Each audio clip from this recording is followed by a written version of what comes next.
October 25, 1917. 9:40 p.m. A Russian warship, the Aurora, is anchored in the Neva River in Petrograd. Its main cannon is loaded and aimed at the Winter Palace, the official residence of the Russian government. Inside the palace, 13 ministers wait nervously, defended by only 3,000 soldiers. Outside, 20,000 Red Guards, revolutionary sailors, and rebel soldiers surround the building. At 9:40 p.m., the Aurora fires. A single shot echoes across the frozen city. It's not a real projectile. It's a blank charge. Purely symbolic. But that blank shot would change the 20th century. In the next 6 hours, a 304-year-old empire would fall. The world's first socialist state would be born. And World War I would take a completely different turn. 50 German divisions, 500,000 soldiers, would be transferred from Russia to the Western Front. Germany's last great offensive of the war would become possible. And a political experiment that would cost tens of millions of lives would begin. This wasn't a battle.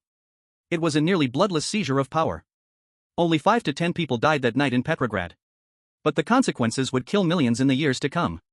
This is the story of the October Revolution of 1917. The night when a small group of revolutionaries overthrew a government, betrayed the World War I allies, and changed the fate of the world. Over the next 55 minutes, you'll discover the true story of the Russian Revolution of 1917. Not the mythified version of Soviet propaganda, where the assault on the Winter Palace was an epic battle of revolutionary heroism.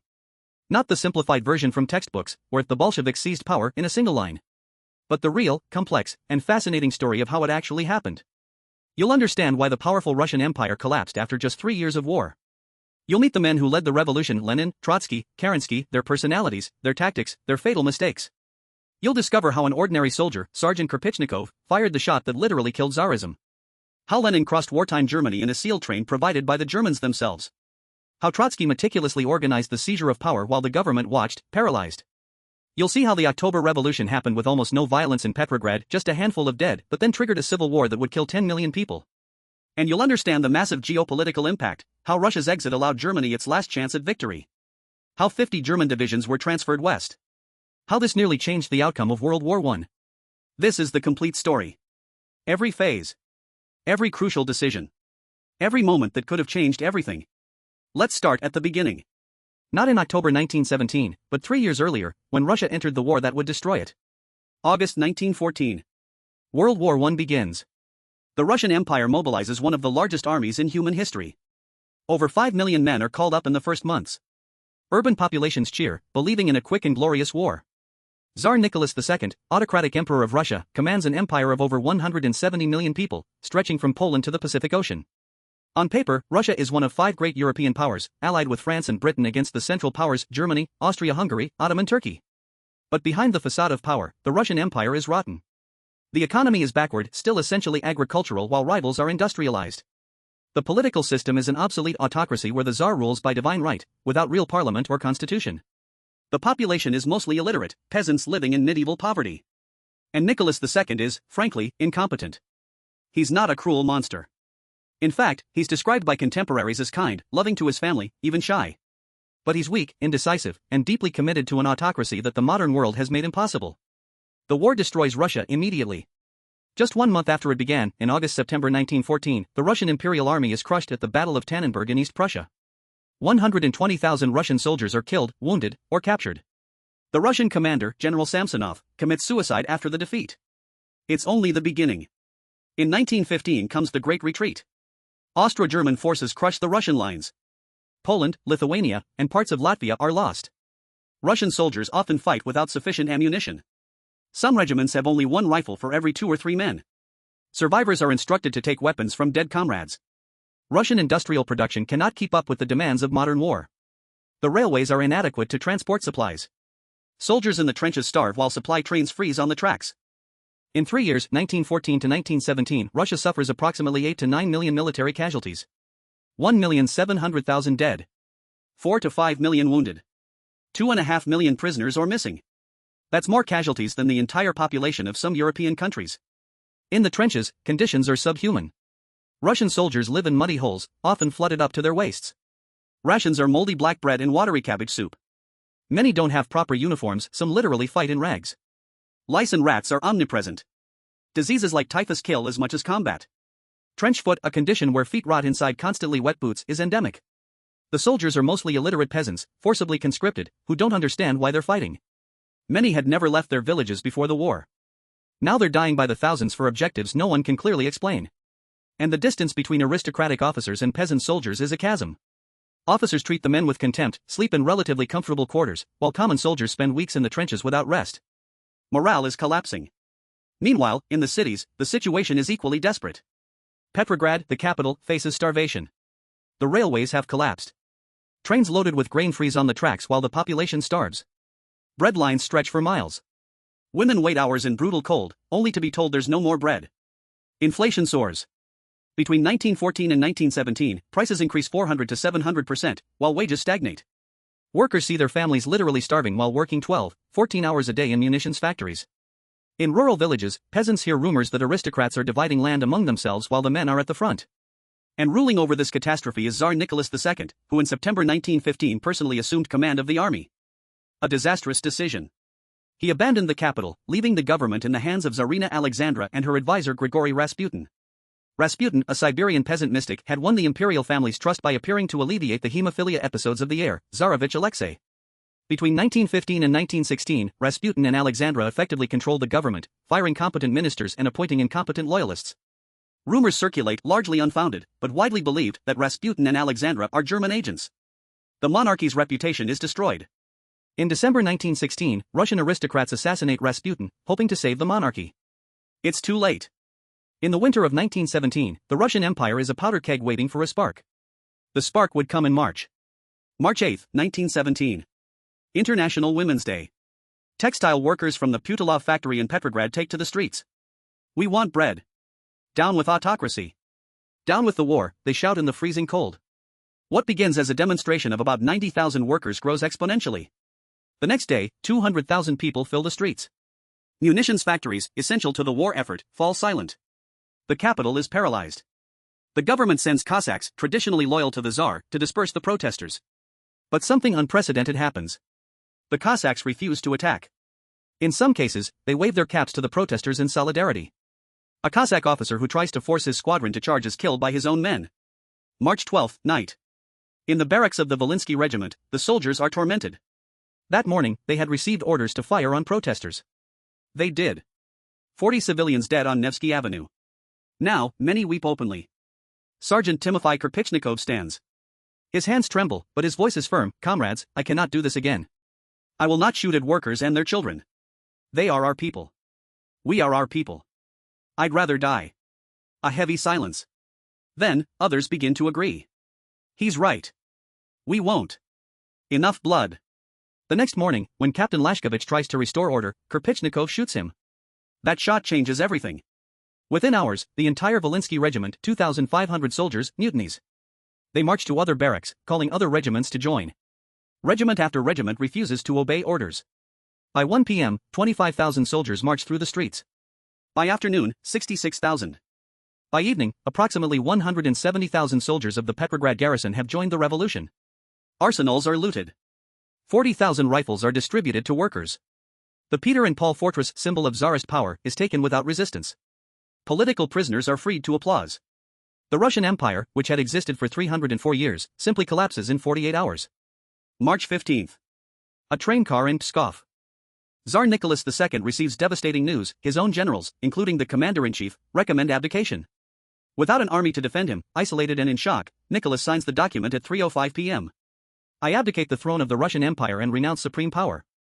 304 years of the Romanov dynasty end with a signature in a train car. But who would rule now? Two centers of power emerge immediately. The provisional government, formed by liberal members of the Duma, led by Prince Lvov. And the Petrograd Soviet, a council of deputies elected by workers and soldiers. This dual power would create political paralysis. The provisional government had legal authority, but no real power. The Soviet had real power, especially over soldiers, but hesitated to assume total authority. And both made the fatal mistake, they decided to continue the war. If you're finding this story fascinating and want to understand how we got from the Tsar's fall to the October Revolution, hit that like button now. It helps the YouTube algorithm recommend this documentary to more people interested in in-depth history. And subscribe to the channel for more complete documentaries about World War I and 20th century history. Now, let's see how a man exiled in Switzerland would return to Russia to change everything. April 9, 1917. Zurich train station, Switzerland. Vladimir Ilyich Lenin, leader of the Bolsheviks, professional revolutionary, exiled for over a decade, is about to board what would become famous as the sealed train. Lenin is 47 years old. He spent most of his adult life in exile, writing Marxist treatises, debating in cafes, organizing a revolutionary party.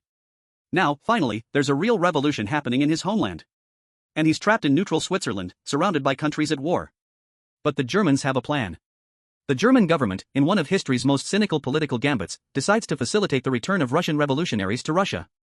The logic is simple: revolutionaries will further destabilize Russia and possibly take it out of the war. It's a risky bet. But it's working. The February Revolution has already destabilized Russia. Why not accelerate the process? Lenin and 31 other revolutionaries board a car marked as having extraterritoriality. It's not literally sealed, but no German can enter without permission, and the Russians cannot exit in Germany. It's a mobile diplomatic limbo. During the 7-day journey across wartime Germany, Lenin is consumed by one obsession: how to ensure the Bolsheviks take total control of the revolution. He writes furiously. Debates with companions. Refines his ideas. The April Theses, the manifesto that would transform Bolshevik strategy, take shape during these days. Others on the train question: won't we be seen as German agents, accepting Germany's help? Lenin responds coldly: we'll use any means necessary. Bourgeois morality doesn't concern us. What matters is power. General Ludendorff, who authorized the train, would later write, our government, in sending Lenin to Russia, assumed great responsibility. From a military point of view, his journey was justified, because Russia had to be overthrown. Winston Churchill would later comment bitterly, the Germans turned Lenin loose upon Russia like you might turn a bottle containing plague germs to be poured into the water supply of a great city. April 16, 11:10 p.m. Finland Station, Petrograd. Lenin's train arrives. Thousands of workers, soldiers, and Kronstadt sailors await. Red flags wave. Spotlights from an armored vehicle dramatically illuminate the scene. Lenin, wearing an overcoat and cap, is escorted to the VIP waiting room, where Soviet leaders greet him cautiously. Outside, Lenin climbs onto the hood of the armored vehicle. No greetings. No courtesies. He launches into an incendiary speech: comrades, soldiers, sailors, and workers. I greet in you the vanguard of the worldwide proletarian army. The imperialist pirate war is the beginning of civil war throughout Europe. The hour is not far distant when the peoples will turn their weapons against their capitalist exploiters. Long live the worldwide socialist revolution.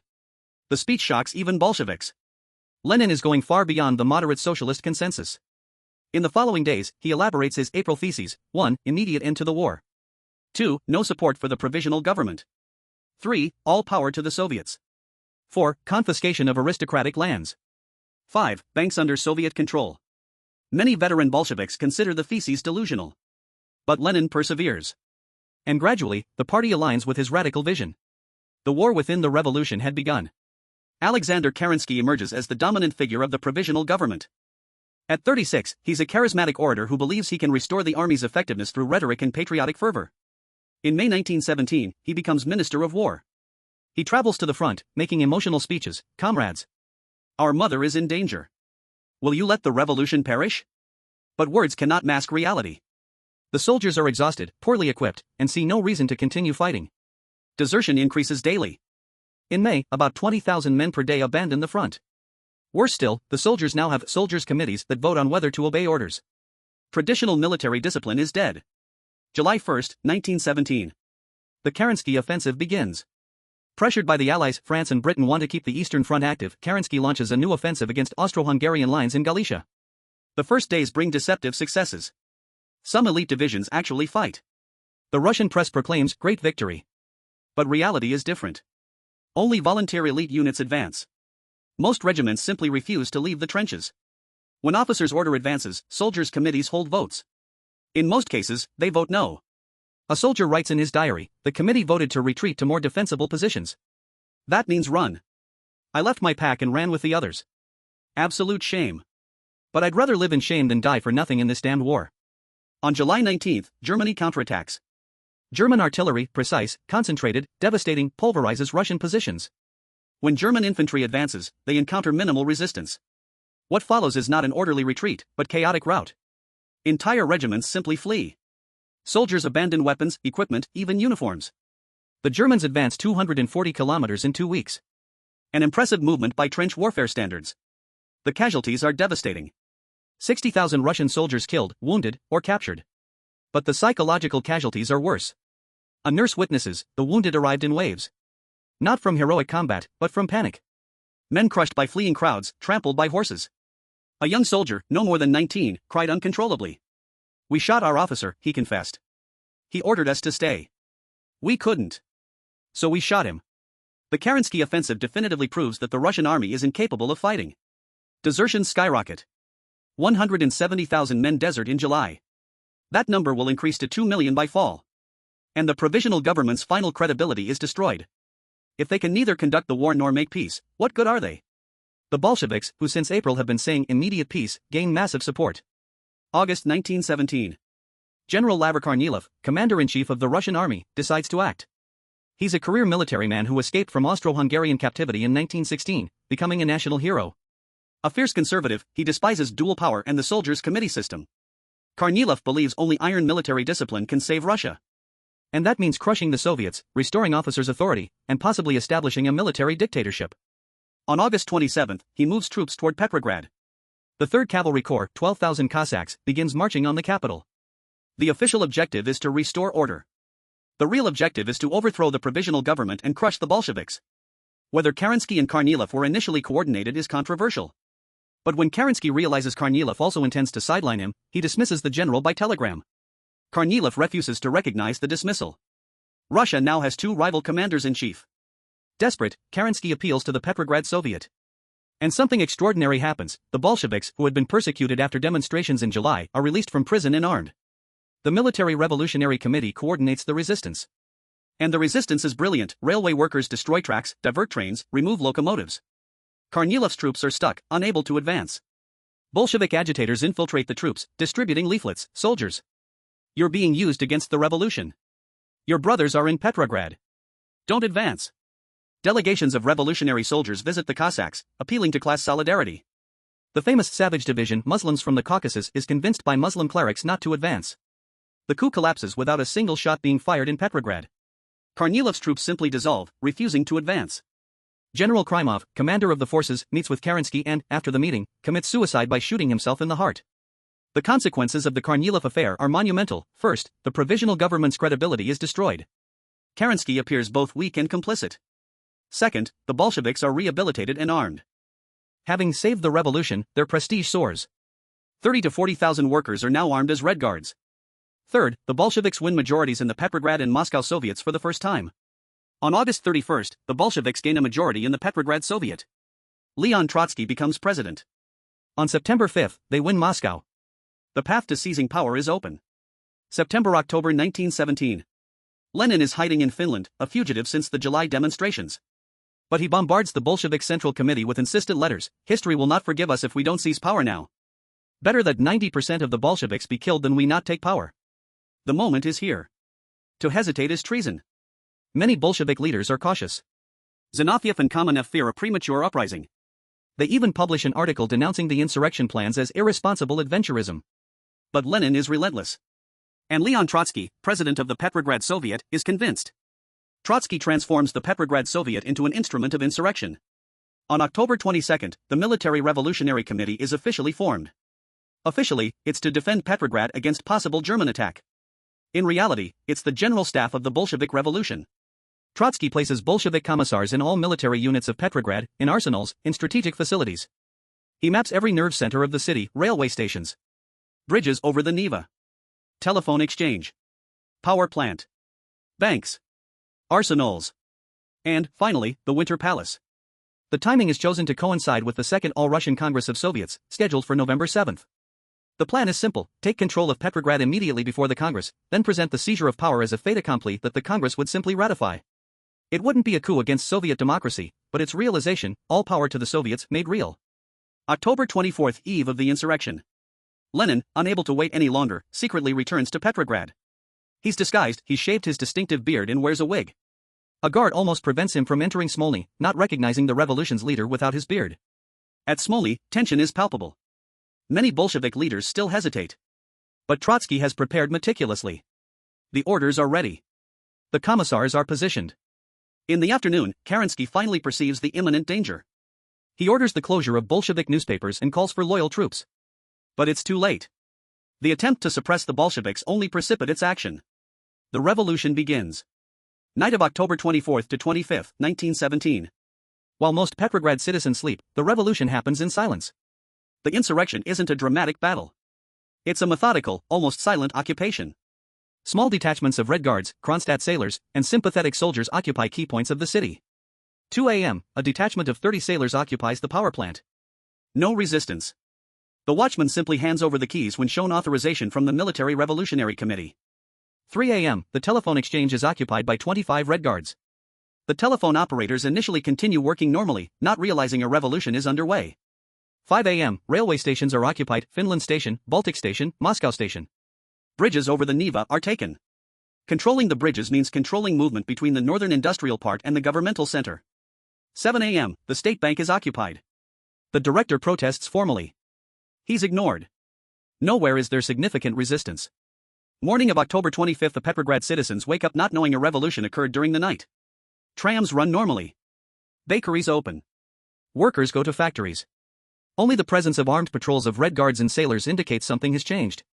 A citizen later wrote, "I woke up, had coffee, went to work. Only in the street did I notice armed men with red armbands on several corners. I thought it was some military exercise. Only in the afternoon did I discover there'd been a revolution." The revolution was happening, but seemed unreal.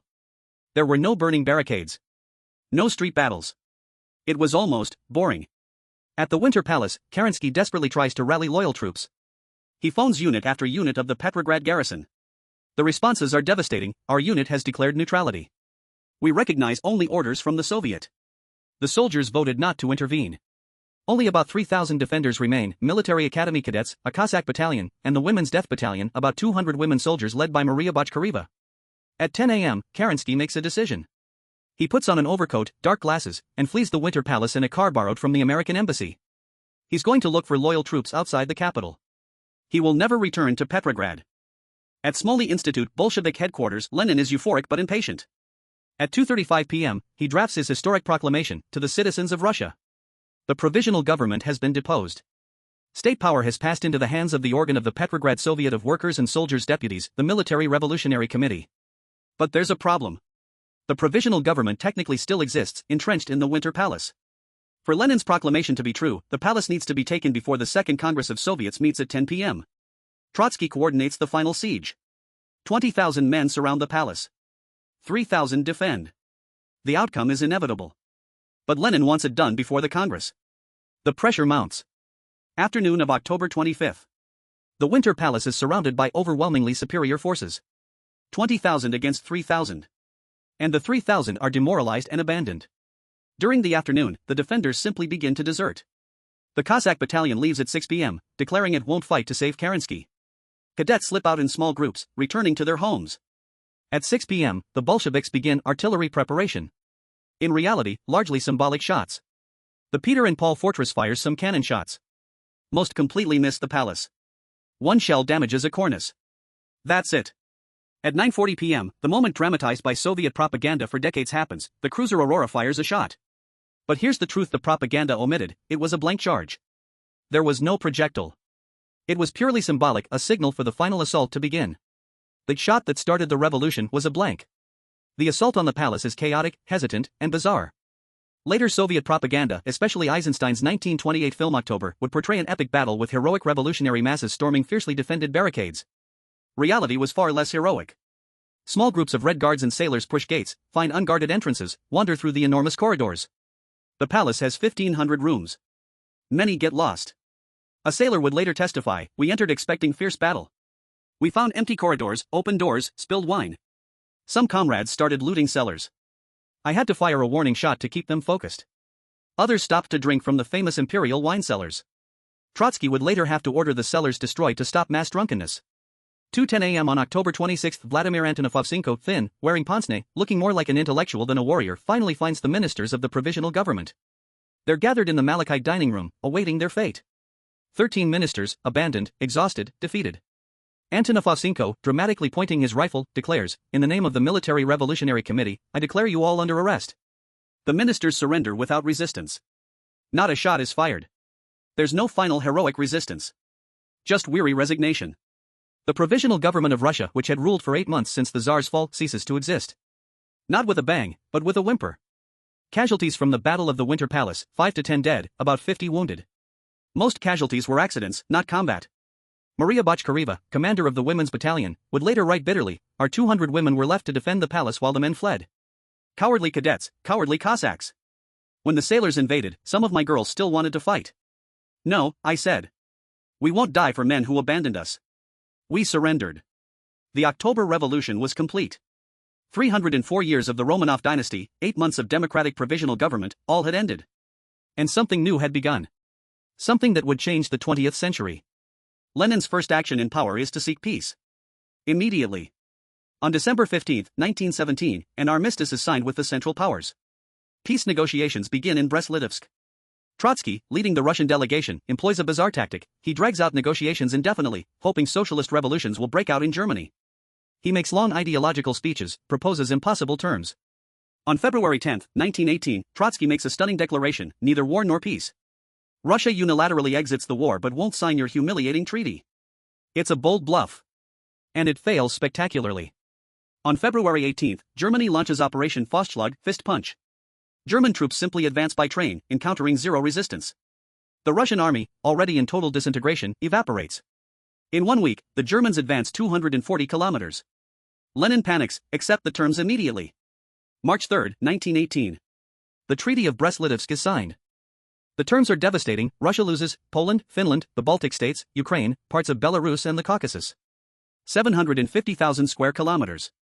56 million people, 34% of the population. 54% of industry. 89% of coal mines. It's the most humiliating peace in Russian history. Lenin justifies, it's an obscene peace, but necessary. We need time to consolidate power. But the impact on World War I is immense. Germany transfers 50 divisions, approximately 500 to 750,000 soldiers, from the Eastern Front to the Western Front. It also withdraws 3,000 artillery pieces, hundreds of aircraft, vast supplies. For the first time since 1914, Germany has numerical superiority in the West, 192 German divisions against 178 Allied divisions. This enables the spring offensives of 1918, Germany's last bid for victory. On March 21, 47 German divisions attack British lines. They advance 64 kilometers, the largest advance on the Western Front since 1914. Paris is shelled. It seems Germany might win. But the offensives fail to achieve decisive breakthrough. German casualties, 800,000 to 1 million, are unsustainable. And 2 million fresh American soldiers arrive. On August 8, the Black Day of the German army, the Allies counterattack. On November 11, 1918, Germany signs the armistice. World War I ends.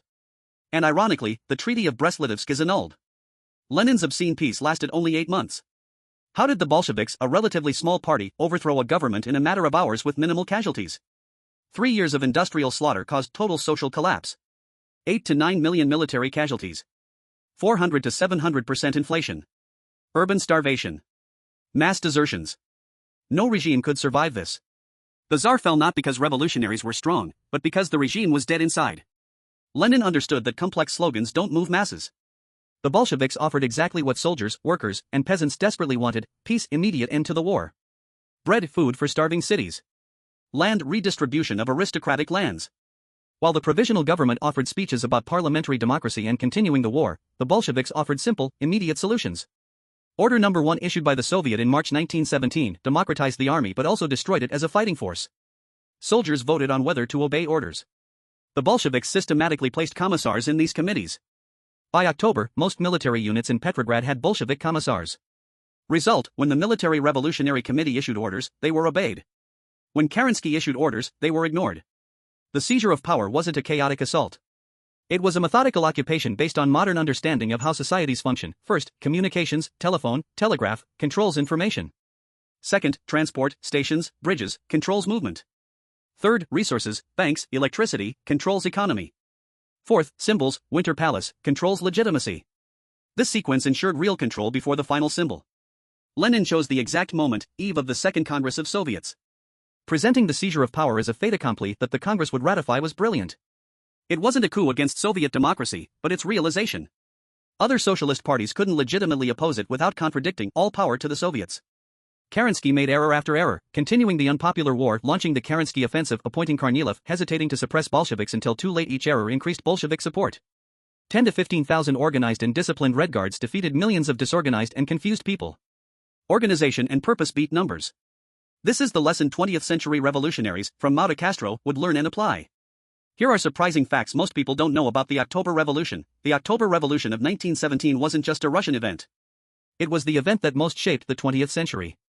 The world's first socialist state was born. Not a theory in books, but a real country with an army, economy, and model of governance. This inspired revolutionary movements globally. China in 1949. Cuba in 1959. Vietnam in 1975. Dozens of others. But it also terrified Western governments. Fear of Bolshevik revolution spreading obsessed leaders for decades. In the US, the Red Scare of 1919 to 1920. In Europe, the rise of fascism as an antidote to Bolshevism. Lenin and the Bolsheviks created the model of how a small disciplined group can seize power in a society in crisis. This model would be replicated repeatedly. They also pioneered techniques of totalitarian control, single-party monopolizing power, secret police, mass terror, industrial propaganda, cult of personality. Techniques later copied by Hitler, Mussolini, and others. The October Revolution led directly to the Cold War, global ideological confrontation between capitalism and communism that dominated 1947 to 1991. It led to the creation of the Soviet Union, which would exist for 74 years, control half of Europe, launch the first satellite into space, and nearly start nuclear war multiple times. And when it finally collapsed in 1991, it ended not just the Soviet Union, but the era begun that October night in 1917. 74 years. Tens of millions dead. Cold War. Space race. Nuclear threat. It all began with a blank shot from a cruiser on the Neva River. So, let's recap what we've seen. World War I destroyed the Russian Empire in 3 years. 8 million casualties. Starvation. Inflation. Mass desertions. Tsar Nicholas II was forced to abdicate in March 1917 after 170,000 soldiers mutinied. The provisional government that replaced him made the fatal error, continuing the unpopular war. The Kerensky offensive in July was a disaster that definitively proved the Russian army could no longer fight. Lenin returned from exile in April in a SEAL train provided by Germany. With his slogan peace, bread, land, the Bolsheviks gradually gained support. The Kornilov affair in August saved the Bolsheviks by rehabilitating and arming them. On October 24 to 25, 1917, the Bolsheviks seized power in an almost bloodless operation. Only 5 to 10 dead in Petrograd. The Winter Palace was taken not in epic battle, but in chaotic and hesitant assault. The Treaty of Brest-Litovsk in March 1918 took Russia out of the war, but at terrible cost, 1/3 of the population and half the industry lost. This allowed Germany its last bet, transferring 50 divisions west and launching the spring offensives of 1918. It almost worked. But eventually failed, and Germany lost the war in November. The October Revolution changed everything. The first socialist state was born. The Russian Civil War began that would kill 10 million. And the seed was planted for the Cold War that would dominate the 20th century. What did you think of this complete story of the October Revolution? Did you know the reality behind the myth of the Winter Palace assault? That the Aurora shot was blank? That the women's battalion defended the palace while men fled? Leave your opinion in the comments. Which part of the story surprised you most? If you enjoyed this complete and in-depth documentary, hit that like button. It helps the channel grow and produce more detailed historical content like this. And subscribe for more documentaries about World War I and 20th century history. In the next video, we'll explore the Treaty of Versailles, the peace treaty that, ironically, planted the seeds of World War II. Until then, and thanks for watching this complete 55-minute documentary. I hope it was worth your time. Hook, midnight to 1 o'clock 375 words, promise, 1 to 2 o'clock 345 words, context, 2 to 10 o'clock 1340 words, February.